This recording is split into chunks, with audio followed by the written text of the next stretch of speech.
Welcome to the first video lecture in AS311. The topics for today are connections and history. I encourage you to get out the blue topic outline and be prepared to take notes in section A.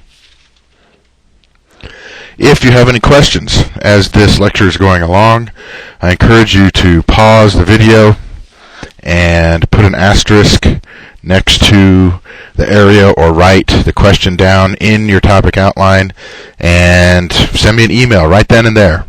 Or if it's at the appropriate time, give me a ring and I'll be happy to answer that question as soon as I get your message. Connections. This class could be described with this following, although slightly convoluted, but reasonably complete sentence. I'll give you a second to read it yourself.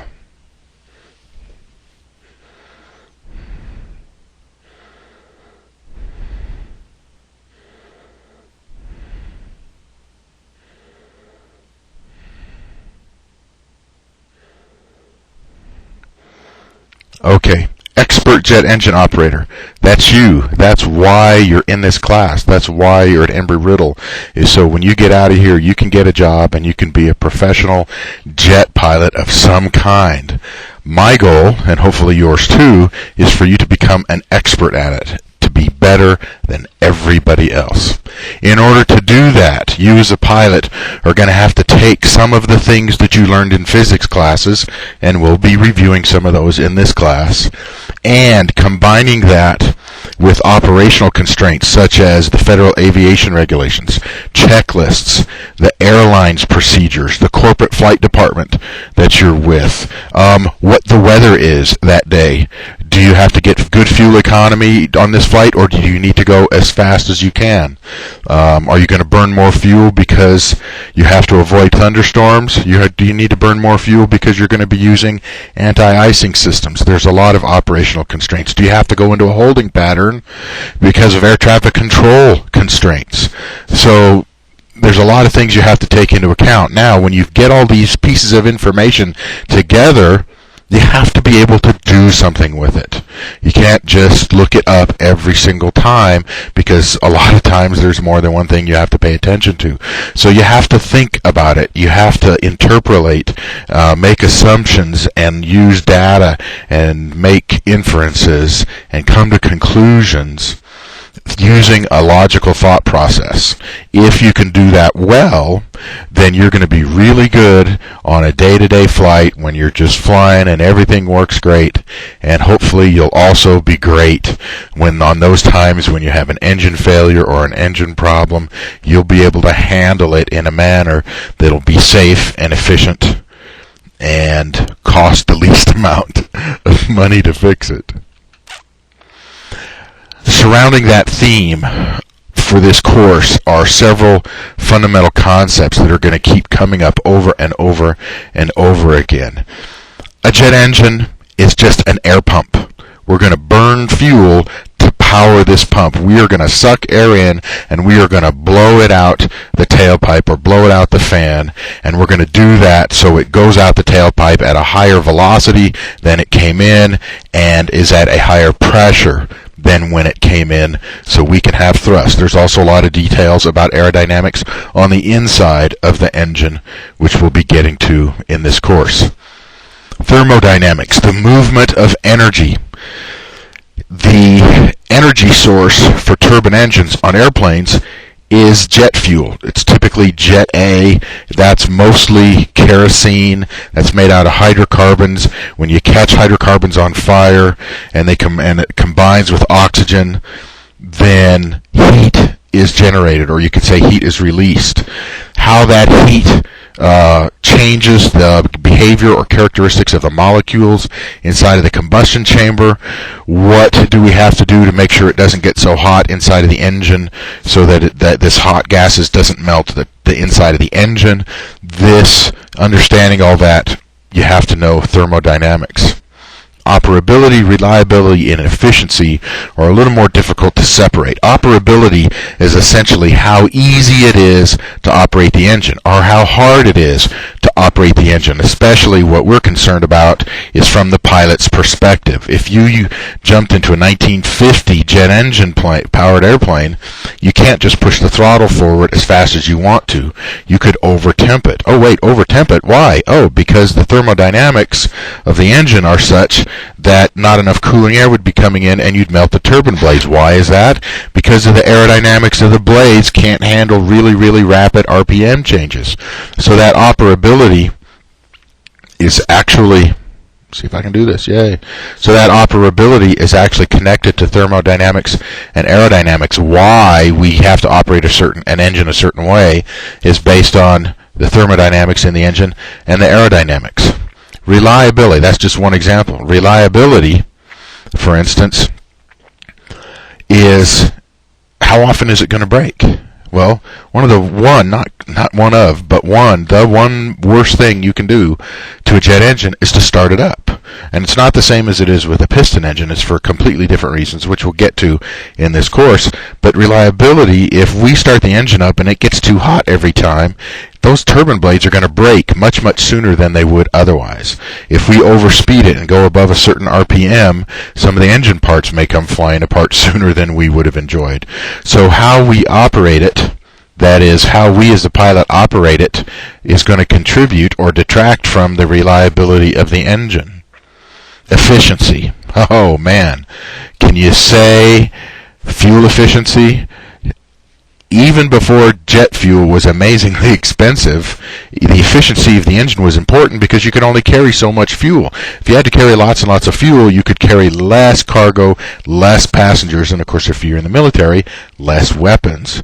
So efficiency of the engine has always been important. It's just has gotten more and more important. In fact, if you look at what jet engine manufacturers are doing, reliability is already really high. Operability is pretty easy. Efficiency is the top thing that jet engine manufacturers are still looking at to do better. Interestingly enough, if we design the aerodynamics of the blades better, we can get better efficiency. If we can make engine components that can handle higher temperatures, we can have better efficiency. And if that parts can handle better higher temperatures, then reliability could be affected and go up. So all of these concepts are related to each other, and all of them are going to keep coming up over and over and over again. Professionalism is one that is going to add to, for instance, reliability. If I'm a professional pilot, and for some reason, even if it's my fault, I overspeed the engine, I've got to write it up. I'm going to be a professional and confess my sins and ask for absolution. Because if I don't, and I don't write that up, and the engine breaks up before it ought to, then somebody else's lives are at stake. And so to improve the reliability of the engine, I've got to be a professional. And there's a lot of times when something like that is going to come up. Now, of those 6 fundamental concepts that surround the theme of this course, there's going to be 100, 200 key ideas that we're going to discuss either via video lecture or in class, that are going to be connected to that thermodynamics or aerodynamics or operability or reliability. Here's an idea: evolution of jet engine development versus revolution of jet engine development. In the 1930s, jet engines for airplanes got built and flew. The first jet engine that actually got built was built by Frank Whittle in the mid-30s, and the first jet engine that got built and actually flew in an airplane flew in 1939 with the second engine that was designed by Hans von Ohain. So during this very short period of time, well, okay, I think it's a short period of time, about 5 years, we went from no jet engine ever having run on the planet to having an engine run and actually have one in an airplane and propel an airplane at 400 miles an hour. I mean, the first jet airplane that flew at 400 miles an hour. And it was a terrible jet engine and well, it wasn't terrible, but it was not a very good jet engine. It was not a very good airplane, yet the very first one went 400 miles an hour. How fast did the Wright brothers fly? 20 miles an hour, ground speed, and a 20 mile an hour wind? Okay, pretty good jump. That would be a revolution in aircraft propulsion. We went from propellers driven by pistons to a propellerless airplane going 400 miles an hour, which was about almost as fast as the fastest propeller-driven airplane of the time, essentially overnight. So since that revolution of the 1930s, and one could argue there was more revolutions going on in the 1940s, the development of jet engine has slowed down. One could show that, let's see if I can draw a chart here. If this is time, and this is change, and let's just say that this was 1935. It was cooking pretty good, and it slowed down, and now it's still changing, but it's pretty darn flat. You know, if each one of these is a decade, you know, look what's happened between 1996 and 2006. Oh wait, it's 2007. The amount of change hasn't been very much lately. So now, you know, somewhere in here we could say, okay, this right here is evolution, and this part right here was revolution. That's a concept that is good. It will help you understand the development of jet engines.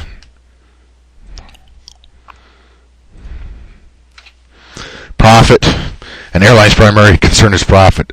Jet engine manufacturers need to make money, want to make money. They are a capitalist-based organization. So are airlines. Yes, they would like to have airplane engines that are safe, but slightly above safety is how much money they can make for their shareholders. I'm not saying it's bad. I'm not saying it's good. I'm saying that's a reasonably accurate observation. Take an aviation safety class like SF-210, and you will discover most rapidly that when somebody says safety is our first concern, they're not paying very close attention to what's really going on. Making money is our first concern, and they'll be just as safe as they have to keep making money. Well, okay, if an airline's primary concern is profit, then the efficiency of the engine is going to be important. So you could tie this key idea of profit to efficiency, but we need to be able to not have to spend a lot of money training pilots, so the engine needs to be easy to operate. So this is also connected to operability. Oh wait, reliability of the engine. If it breaks a lot, it'll cost us a lot of money in downtime of the airplane, not being able to generate revenue, and it'll cost us more to have to fix it. So profit is also connected to reliability. Bernoulli's Law. Oh wow, cool, something I know about jet engines. Yay, I know Bernoulli's Law. You need to understand Bernoulli's Law, which we'll get into in the next lecture or two, and certainly this is going to get connected to aerodynamics. Thermodynamics is going to be connected to the fact that if you get a metal hotter, it tends to bend easier. What about the spinning blades inside of a jet engine? If they get hotter, they tend to bend. That's a bad thing. Okay, well, if they bend too far, it's certainly a bad thing. So here's an idea that you need to understand, and you probably already know this one. Yay, here's another thing I know. If you heat a piece of metal up, it bends easier. Well, if you understand that, then it's going to help you connect to other things like thermodynamics. Following FAA regulations. This is going to come under being a professional. It's also going to come under reliability. Some of the FARs are there to make sure that you don't destroy the engine. That's always a good thing. Of course, following FAA regulations is also going to end up getting connected to profit. So these key ideas aren't only going to connect themselves to those six fundamental concepts, but they're also going to be connected to each other. Not exceeding red lines. Again, you got to pay attention to what you're doing. Sounds kind of like professionalism. If you exceed the red lines, reliability is going to go down. How easy was it to do it? That ties into operability. You're going to be able to get a lot of connections across a lot of things. Oh, exceeding red lines, that's going to be connected to profit, and that's going to be connected to following FAA regulations. So a lot of things are going to connect to a lot of things. And same thing with checklists is going to be pretty much connected to the same sort of things. Here's an aerodynamics. Here's a key idea that connects with a fundamental concept of aerodynamics. We're going to get into compressor stall. Compressor surge is another name for it. And it's possible, although very unlikely, that you could disrupt the airflow going into the engine so badly that the combustion inside of the engine could stop, and that's called a flame out. If you've ever blown out a candle, then you have disrupted the airflow for the combustion of that, and you caused a flame out. That could be how you operated it, operability. It could be the design of the engine, which might be under operability or aerodynamics. It could be how you operated the airplane in turbulence. Maybe it's your professionalism was lacking because you knew that there was turbulence that was too much for the airplane and you flew through it anyway. So this one could be connected to a lot of more than one of the fundamental principles. We're going to talk, when we get to engine start, we're going to talk a lot about melting a jet engine. Not only is the worst thing you can do to a jet engine starting it, but it's also the most likely time that you as the pilot are going to screw up and do something and ruin that jet engine and cause the engine to have to be taken apart, inspected, replaced, replace all the bad parts and put it back together. Costs a lot of money. This could be professionalism. Oh wait, maybe the engine wasn't designed well. Maybe the operability of the engine was poor. Maybe the aerodynamics was bad. You can connect these key ideas, and like I said, these are examples. There's going to be 75, 150, maybe 200 of these key ideas that are going to come up, and we're going to attempt to see how they connect with each other and how they connect with the major, the fundamental concepts. So I think I've talked enough about these. We'll get to all of those.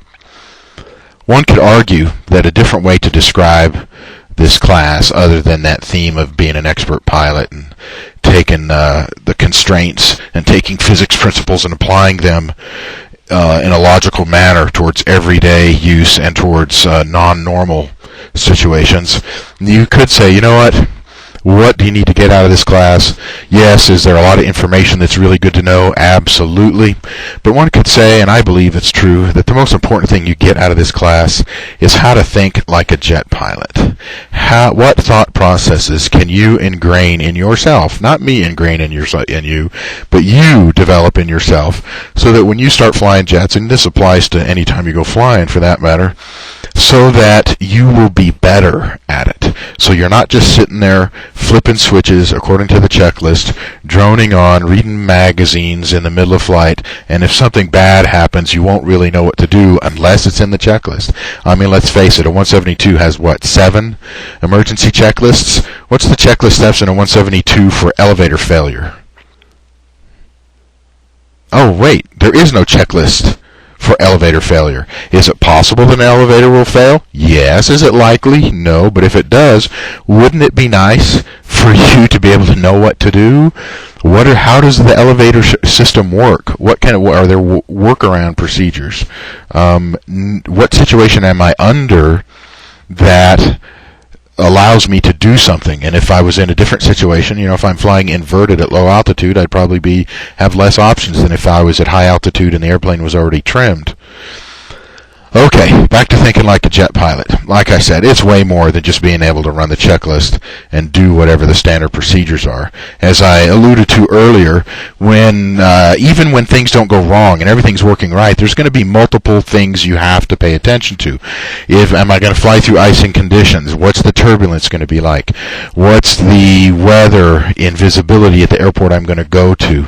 When I take off the next day and it's a hot day and it's at a high altitude airport, am I going to be able to carry enough fuel to get to the next to do the next flight, if I have a certain amount of cargo and a certain amount of fuel, will I be heavy enough that I can't get off the ground? There's lots of things you're going to have to be thinking about. It's not like, oh, I'm in a 172 and nobody's in the back seat and I have a 7,000 foot long runway and all I have to do is push the throttle all the way forward and it'll work. You know, how often you have to calculate takeoff performance to fly out of Prescott International Airport? Once, and then you forget about it. You may run through the motions, but let's face it, the situation we got here is great. You're flying a jet airplane, and think about it. Think about if you took a 172 off out of a 1,000 foot strip on a nice August day at 6,000 or 7,000 feet pressure altitude and 35 degrees Celsius. Can you take off in 1,000 feet? Starts becoming rather interesting. Well, multiply all of that times 6 or 7, and now that's what it's like to fly a jet. If you had to take off on a hot day in Prescott, Arizona, in a big jet, you would be doing a short field takeoff. With jets, you're pretty much doing a short field takeoff all the time. For real, it's like flying out of a 1,000 foot long strip every single time. Just running the checklist isn't going to be enough. You're going to have to pay attention to a lot of things.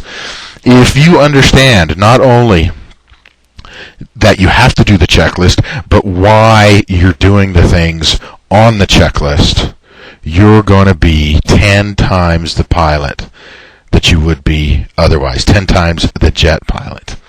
For instance, it's going to improve how well you remember things if you know the why. Connecting a piece of information to more than one thing in your brain dramatically improves retention. Think of it like this. You got a handful of mud in each hand. You throw one at a dry erase board and it hits and just slides straight down and almost none of it sticks. Throw the other at the side of a stucco house with lots of nooks and crannies. A bunch of that mud's going to stick because you have lots of different places to connect the mud to the house.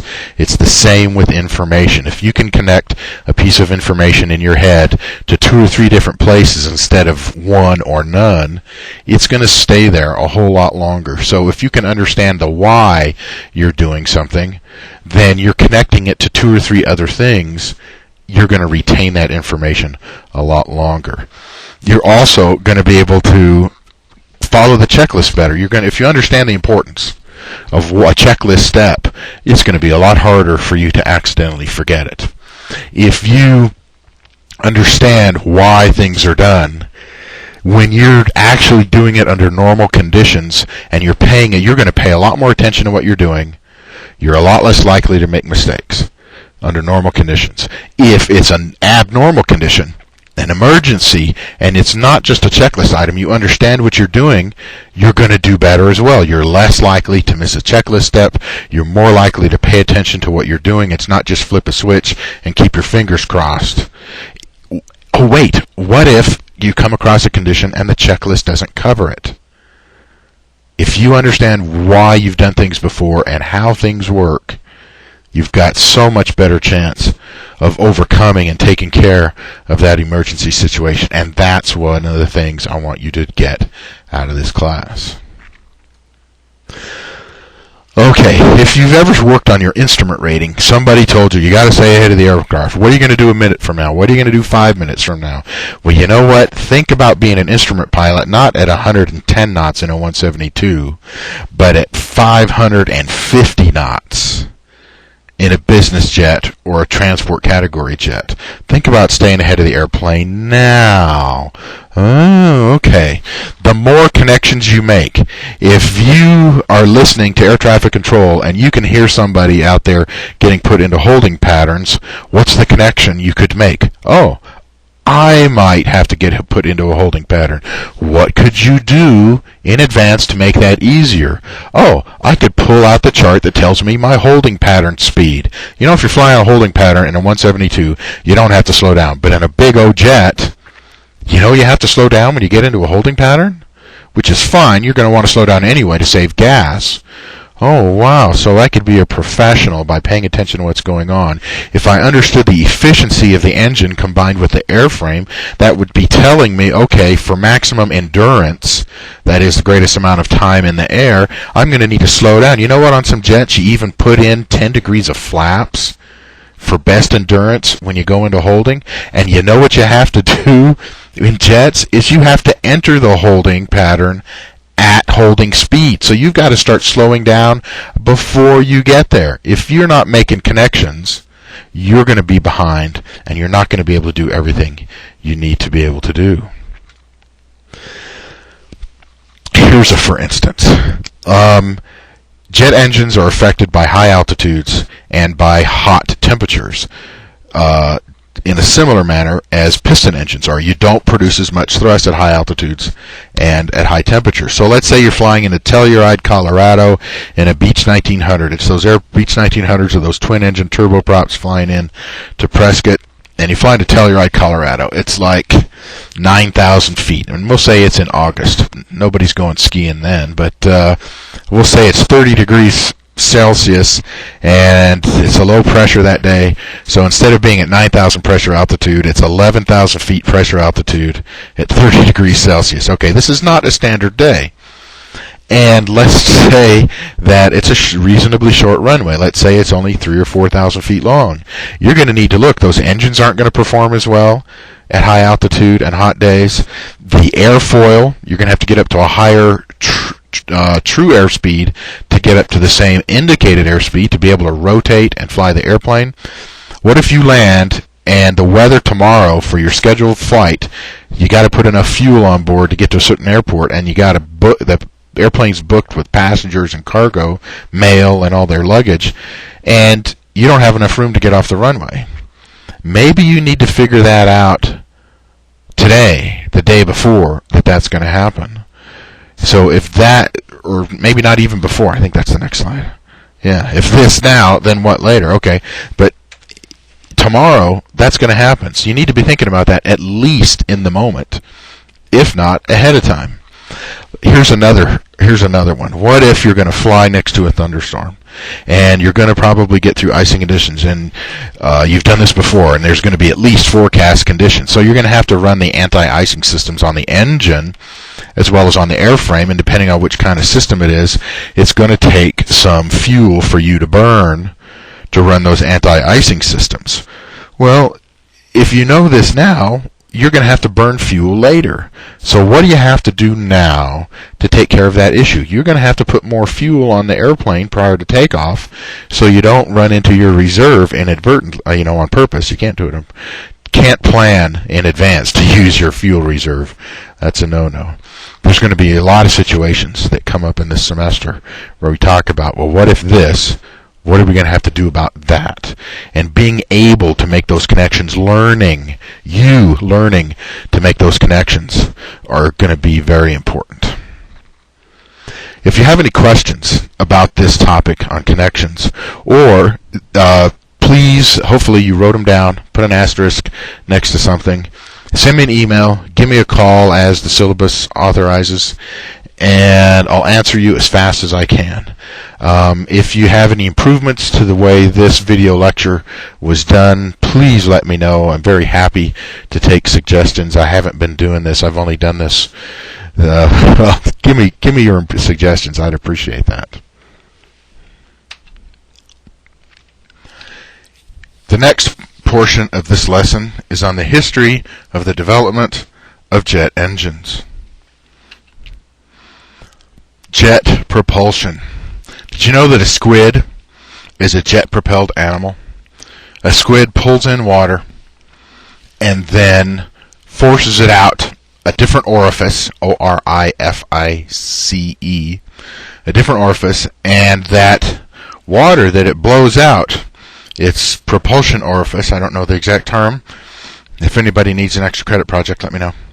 And that water comes out of the tailpipe, if you will, at a faster velocity than it did before. The force exerted on that water and moving in one direction is equal to the force pushing the squid forward in the opposite direction. You probably don't remember, but here's a physics review. Newton's third law of motion is every action has an equal and opposite reaction. So whatever force we apply to air going through a jet engine, the equal but opposite force will be applied to the engine. So the engine, if we blow air aft, then the engine will get pushed forward, and hopefully the engine is attached to the airplane and it will pull the airplane with it.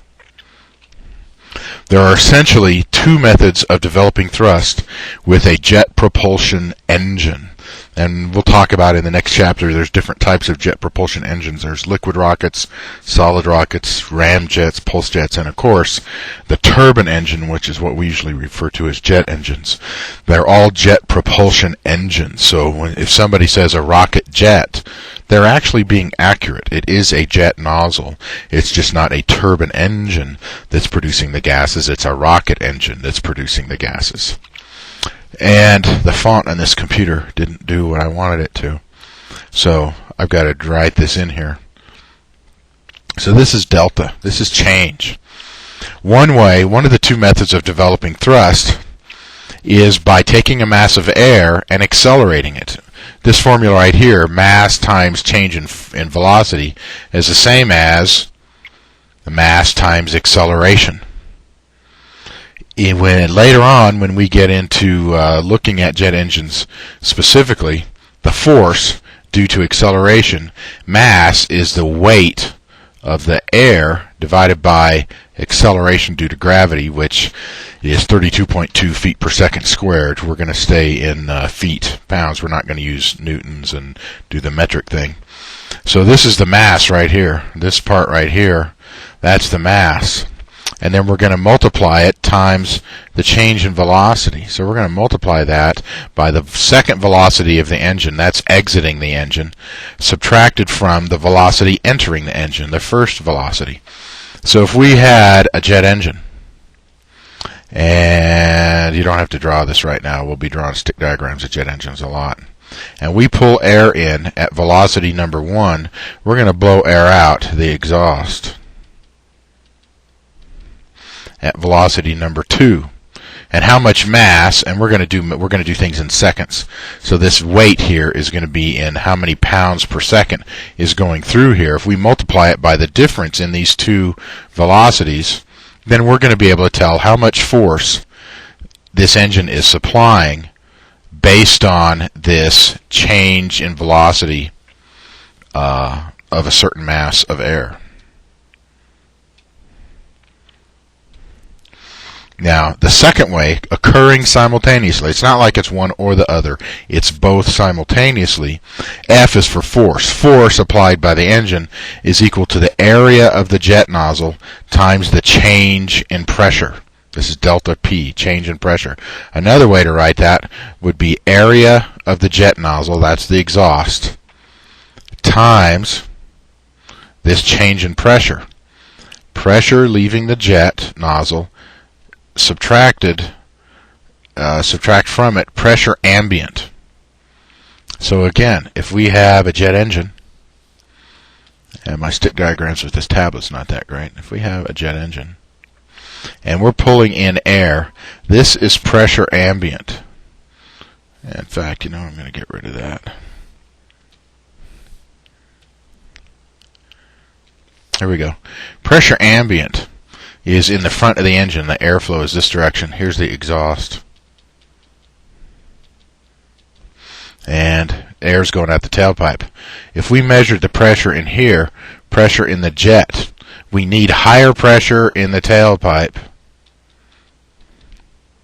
than we do out in front. So for instance, out here ambient on a standard 8 sea level, that's 14.73 pounds per square inch. If here in the tailpipe we have, say, 29,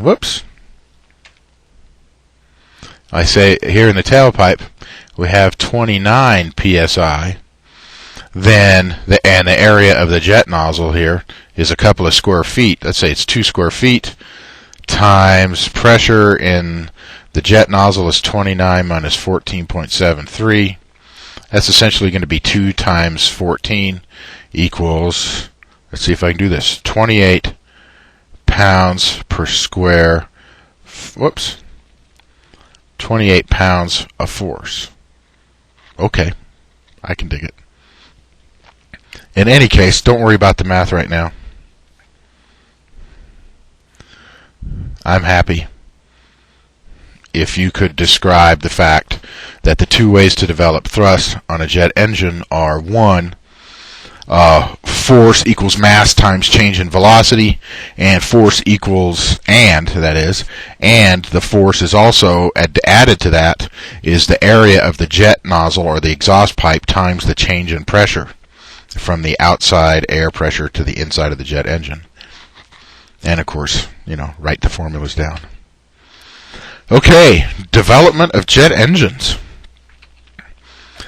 The first recorded example of a jet propulsion device was Hero's Eolipile. I'm sure I'm saying that wrong, Eolipile. And here's a picture of it. And you don't have to remember the dates. If you want to, you can cross out this 1st century AD. I'm not going to ask you the dates on any of these. But if we've got some water in here and it produces steam, comes up into here, and it can spin around. There's a couple of jet nozzles. And the pressure on the inside of here is higher than that on the outside, so we have differential pressure. And the velocity is higher than, well, actually the velocity of this thing is, I guess it's not zero. As it starts to spin around, it'll have some velocity.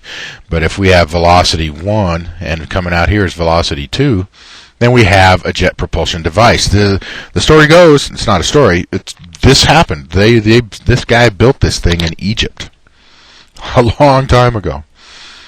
Chinese rockets, of course, certainly did occur, and depending on what source you want to read, Chinese rockets were first mass-produced around in the 1200s, and they were a jet propulsion device. And there was a bunch of them. It's not like somebody built just one; they built a lot. So there's, of course, a completely different type of jet propulsion device. I mean, hey, now we're not talking squid and octopi. We're talking, a solid rocket-fueled engine versus a steam jet. I personally like Leonardo da Vinci. And one of the things I like about him, besides trying to design flying machines and parachutes and stuff, is he is designed a thing called the chimney jack. And essentially, this was the first turbine that actually made something spin. Here we, of course, have a roast pig, which by the end of this class, you'll be writing Mr. Johnson on this thing right down here. But this is just a fan, except instead of adding energy to the air, the hot gases, let's try a different color here. The hot gases coming off of the flame go through this fan and make the fan spin. So this fan is actually a turbine. It's actually extracting energy out of the air that's going through it, and this energy goes through the shaft, spins this gear spins this gear, goes into this shaft, goes around this belt, and rotates the spit that the pig is on. Sweet! My idea of a good barbecue, well, actually any barbecue with roast pig in it's pretty good, but I like this because it's the first time somebody had a turbine that had gases going through it that accomplished something.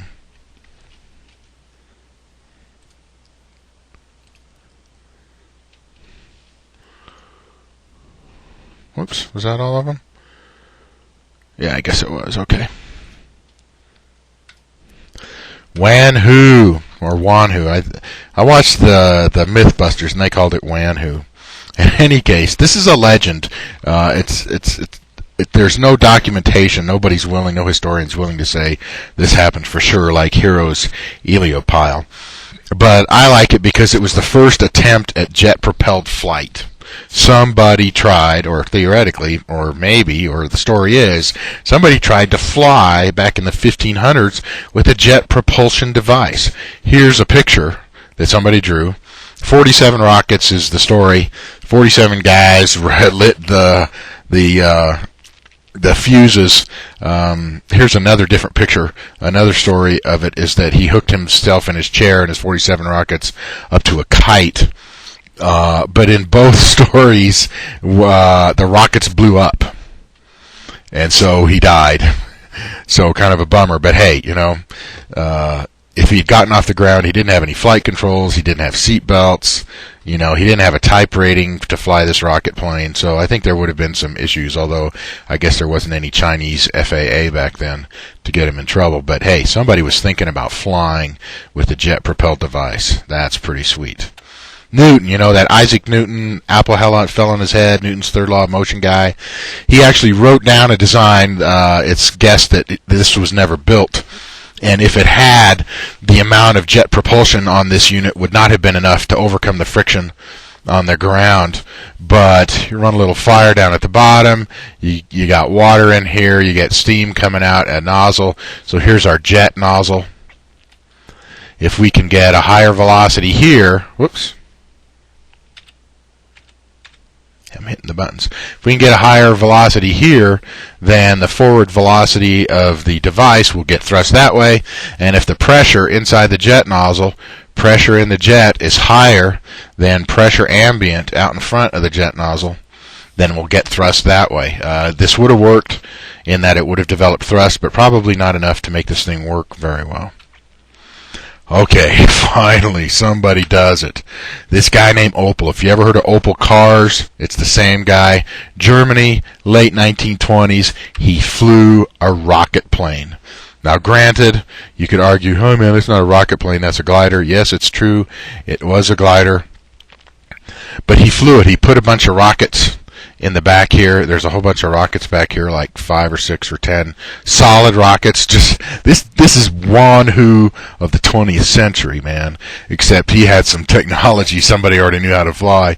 You got to remember World War I, the Versailles Treaty told Germany you don't get to fly any powered airplanes, so gliding and soaring was really big in Germany after World War I. And Opel put some rockets on cars, and he thought that was way cool. He's like, all right, let's put some rockets on a plane.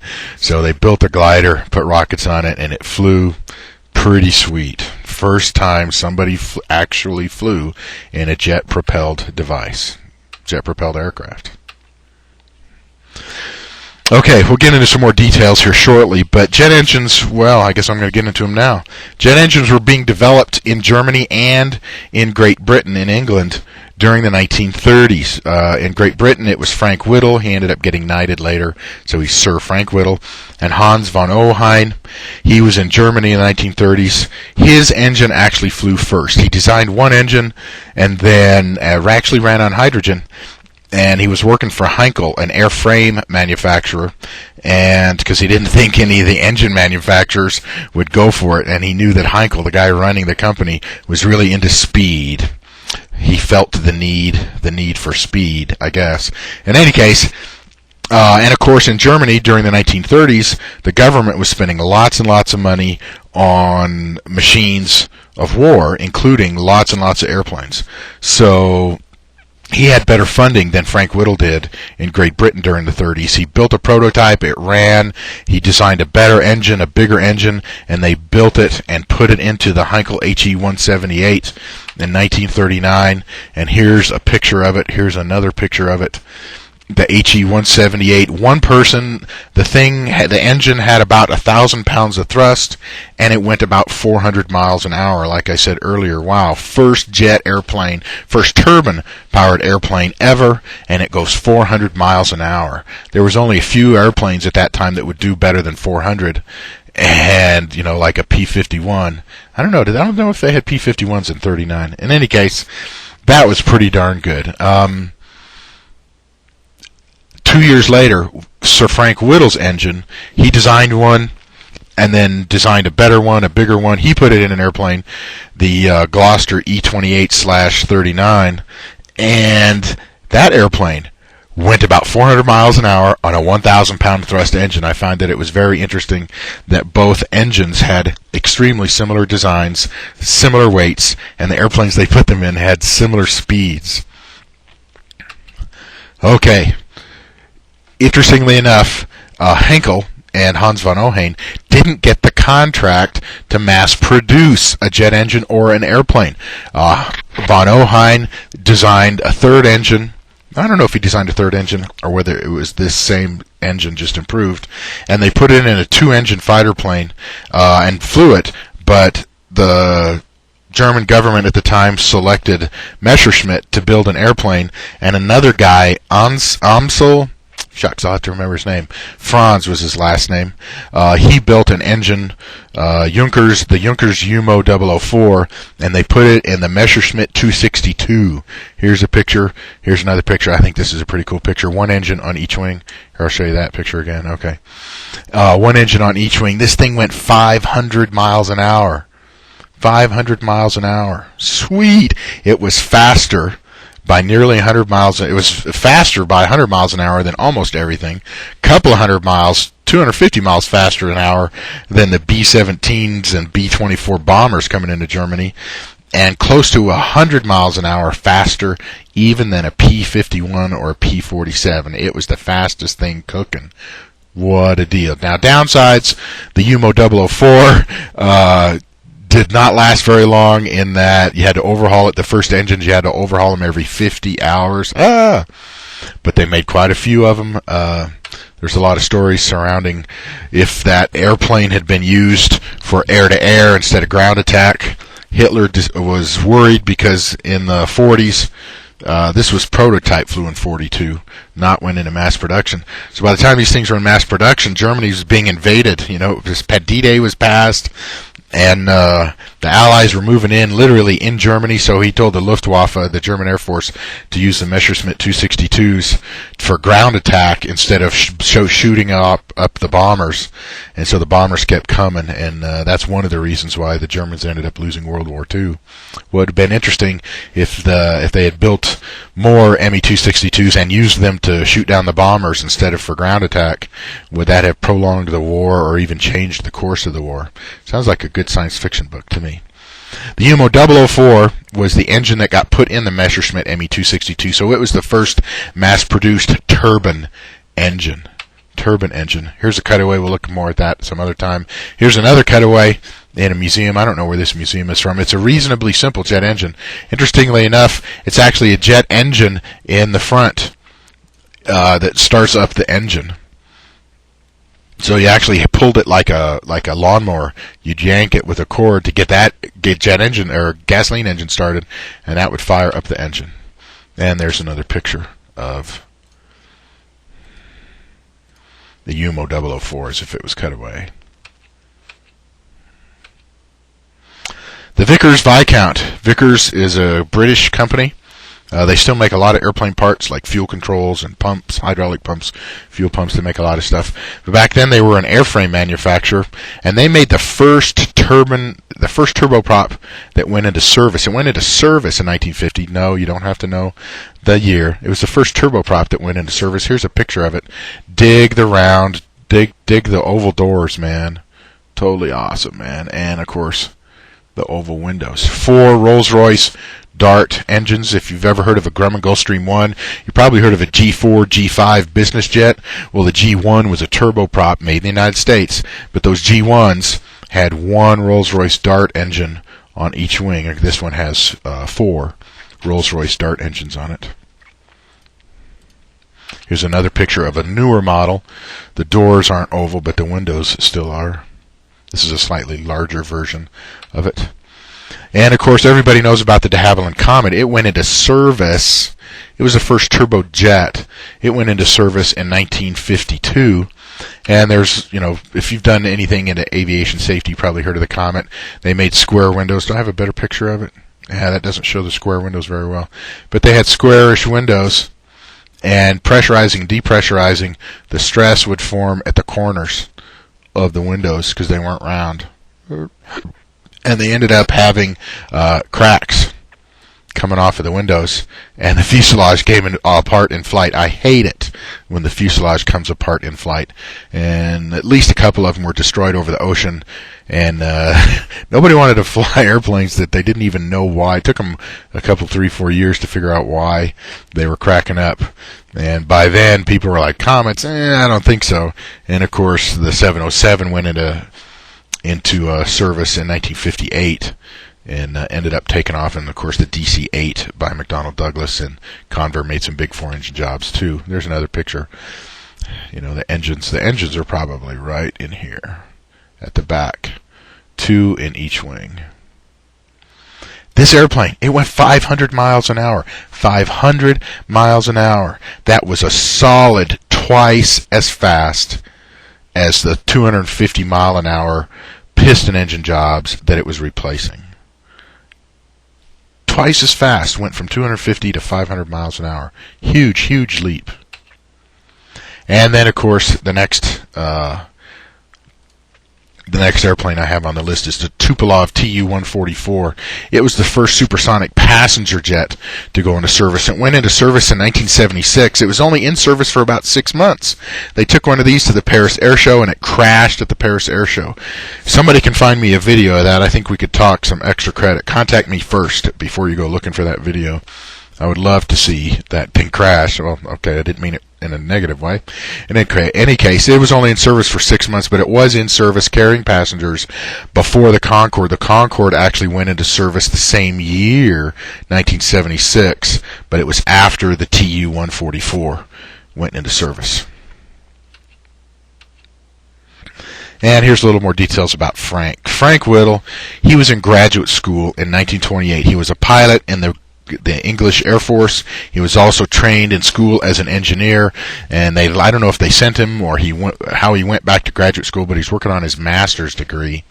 And he wrote his thesis for his master's degree was about using a turbine engine, a gas turbine engine. That's gas turbine instead of a water turbine, like a water wheel sitting on the side of a stream. A gas turbine be used for aircraft propulsion. And he figured out, or at least he thought, you know what, if we don't have that propeller, we could go supersonic speeds. If we have a really good compressor in that engine, we could go really, really high altitudes even when the air is thin. And we could use that gas turbine engine to drive a fan. Like now, nobody even makes turbojets. We just fly big turbo fans. And you could use it to drive a propeller. And so he wrote that thesis in 28, and then through the 1930s, some people got together, formed a company called Power Jets Limited, because he went to the government, the British Air Force, and they said, nah, we don't want to spend any money. Got some private investors together, built his first engine, and here's a picture of it, it's in the book too, built his first jet engine, and it worked. And then they started getting interest, and things started warming up in Europe, and it's like, okay, fine, we'll give you some more money. And he built a second engine.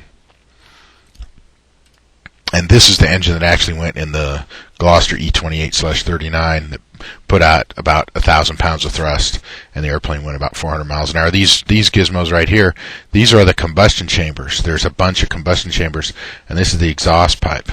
Interestingly enough, the compressed air comes down across the combustion chamber and is accelerated aft. It's a reverse flow combustion chamber. We'll get into that when we get into combustion chambers. And here's a picture. What I find really weird is that Frank Whittle, and of course, just so you know, this is a calculator right here. This is a pre-electric calculator. It's called a slide rule. He looks like Adolf Hitler, but he's not. He's Frank Whittle, Great Britain, invented jet engines in the 1930s. Then there was Hans von Ohain. Han was in Germany. I told you about him, his first engine. I think I got a picture here in a second. He actually took out a patent in Germany in 1936. He got funding faster because he was working for Henkel. Henkel? I'm not sure how to pronounce that. And he got his prototype built and worked and made a better engine and got his airplane to fly first. Here's a picture of him back in the good old days. And here's a picture of him with next to his, I don't know if that's him, but that is a picture of his first engine, ran on hydrogen, pretty funky looking. And then here's a picture of the engine that actually went, the first jet engine to ever fly. It went on the Heinkel HE-178. Decades later, aviation people all over the world looked into it and figured out that neither Frank Whittle nor Hans von Ohain knew what the other guy was doing in the 1930s. So they are now credited with both simultaneously but independently developing the turbine engine.